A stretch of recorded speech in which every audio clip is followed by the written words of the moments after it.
Dua benda ni adalah cara untuk menyelesaikan masalah gegak atas rim atau tayar korang yang baru pasang itu.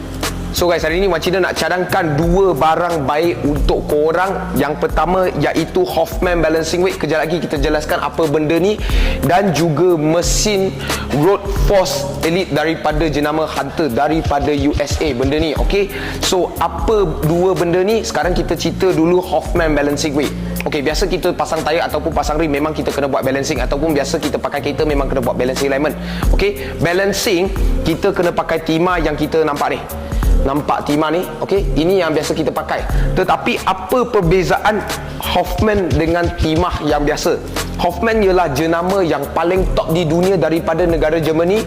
Dia orang memang hasilkan balancingnya timah semata-mata memang balancing timah saja. Okey, memang fokus untuk timah saja. Kita boleh nampak dia banyak jenis Dia ada yang paling biasa hitam dengan silver, dia ada yang warna-warni chrome, dan juga yang original daripada kilang sendiri. Okey, kita tengok yang pertama dulu.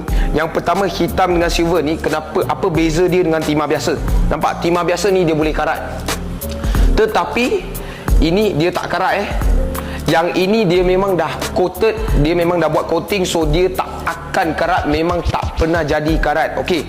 Yang kedua, nampak benda ni, gam ni biasa kita dah tampar dekat rim kan. Biasa orang ceduk-ceduk memang rim tu cala lah, sebab kita pakai benda roti canai tu kan, kita ceduk-ceduk memang dia cala lah. Tapi benda ni dia pakai gam yang lain, nampak? Dia pakai gam daripada Hoffman. Okey, gam ini kalau kita tarik je memang dia akan tanggal. Okey, benda ni memang kualiti yang sangat bagus. So, kenapa kita nak bagi tahu hari ni? Kita nak bagi tahu lah, boleh selesaikan masalah korang yang menghadapi yang macam tadi Wan Cina cakap, dan juga kena tambah wang sikit lah untuk benda ni. Okey. So, yang kedua pula, kita ada mesin balancing. Kita ada dekat luar tapi kita tunjuklah benda ni dulu. Okey. Ini adalah lebih baik daripada mesin tradisional yang duduk atas kuda kita panggil high speed ke on wheel, tak lupalah. Tetapi ini adalah mixture antara dua benda tu. Okey, dia adalah roller dekat belakang tu dan juga high speed balancing dia. Okey, ini adalah mesin yang paling moden untuk balancing yang korang boleh pernah jumpa. Benda satu biji ni, yang mesin ni kan boleh beli satu biji CVRS guys. Bayangkan berapa harga dia.